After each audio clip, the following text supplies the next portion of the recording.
कोविड-19 यानी corona virus disease साल 2019 था जब ये बीमारी महामारी के रूप ली और जिसके खौफनाक प्रभाव को देखते हुए WHO ने इसे कोविड-19 की संज्ञा दी।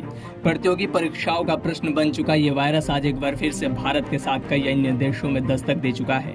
इस बार कोरोना पिछले वाले रूप में नहीं बल्कि एक नए वेरिएंट के रूप में सामने आया है, जिसके वायरस विशेषज्ञों ने JN.1 के रूप में पहचाना है। इस नए वेरिएंट के सामने आने के बाद सबके सामने यही सवाल है कि क्या एक बार फिर से कोरोना का नया वेरिएंट SARS-CoV-19 के जैसे ही कहर भर पाएगा, जिसकी वजह से अस्पतालों और सड़कों पर लाशें ही लाशें दिख रही थी। क्या एक बार फिर से कई देश एक ताले से बंद कमरे के समान लॉकडाउन हो जाएंगे? इस लॉकडाउन का डर और नए वेरिएंट के बढ़ते प्रभाव को देखते हुए दी राजधानी की टीम ने कुछ मीडिया रिपोर्ट्स का अध्ययन किए, जिसमें सबसे पहले हमारे सामने WHO की पूर्व मुख्य वैज्ञानिक डॉक्टर सौम्या स्वामीनाथन का बयान सामने आया। सौम्या स्वामीनाथन ने कहा, तत्काल घबराने की कोई जरूरत नहीं है। एजेंसी ने इसे अभी वेरिएंट ऑफ इंटरेस्ट के रूप में दर्ज किया है। वेरिएंट ऑफ कंसर्न करार दिए जाने तक इससे घबराने की जरूरत नहीं है। हालांकि हमें लापरवाही नहीं करनी चाहिए। विश्व स्वास्थ्य संगठन ने JN.1 को वर्तमान सबूतों के आधार पर कम जोखिम वाला बताया है।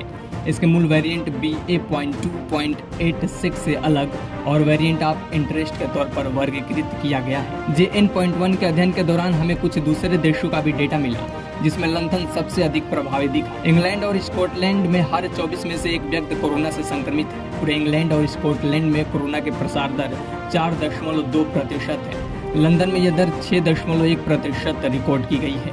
यूके स्वास्थ्य सुरक्षा एजेंसी और राष्ट्रीय सांख्यिकी कार्यालय की एक संयुक्त रिपोर्ट की माने तो ये वेरिएंट 18 से 44 साल की उम्र के लोगों में ज्यादा तेजी से फैलता है। यानी इस बार का ये वेरिएंट 45 साल से अधिक उम्र वाले लोगों को संक्रमित कम बल्कि नौजवानों को ज्यादा संक्रमित कर सकता है। यूनाइटेड किंगडम की रिपोर्ट में ये भी कहा गया है, बढ़ते मामलों की वजह ठंड का मौसम, छोटे दिनों और सर्दी में बढ़ते सामाजिक मेलजोल भी है। वहीं इंडिया की बात करें तो भारत में पिछले 5 सप्ताह में कोरोना वायरस से संक्रमित मरीजों में JN.1 पाया जा रहा है, लेकिन अब इसका फैलने में वृद्धि होती दिखाई दे रही है।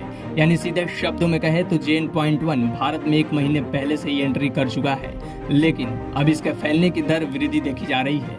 हालांकि संक्रमण के बढ़ते दरों के बीच एक राहत की खबर भी है। दरअसल भारत में 22 दिसंबर तक JN.1 सब वेरिएंट के 26 मामले सामने आए हैं। 26 मामलों में से 19 गोवा में, 4 राजस्थान में और एक केरल, दिल्ली और महाराष्ट्र में पाए गए हैं। लेकिन गोवा में पाए जाने वाले JN.1 वेरिएंट के सभी 19 मामले अब ठीक हो चुके हैं। मरीजों से एकत्र किए गए नमूनों की जीनोम सीक्वेंसिंग के दौरान इस वेरिएंट का पता चला। नई दिल्ली स्थित ICMR से जुड़े विशेषज्ञों का कहना है कि JN.1 वेरिएंट की R वैल्यू ओमिक्रॉन से ज्यादा देखी जा रही है। इसका मतलब है कि इसका एक से दूसरे या फिर तीसरे व्यक्ति तक संक्रमण प्रसार की क्षमता अधिक, लेकिन गंभीरता के मामले में ये उतना ताकतवर नहीं है जितना बीते वर्षों में था।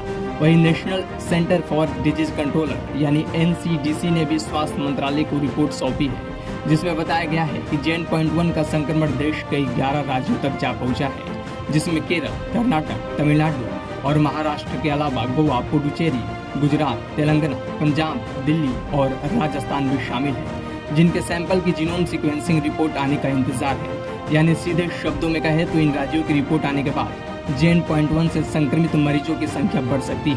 हालांकि नए वेरिएंट से होने वाली मौतों के आंकड़े भारत के लिए कुछ राहत की खबर जरूर दिख रही है।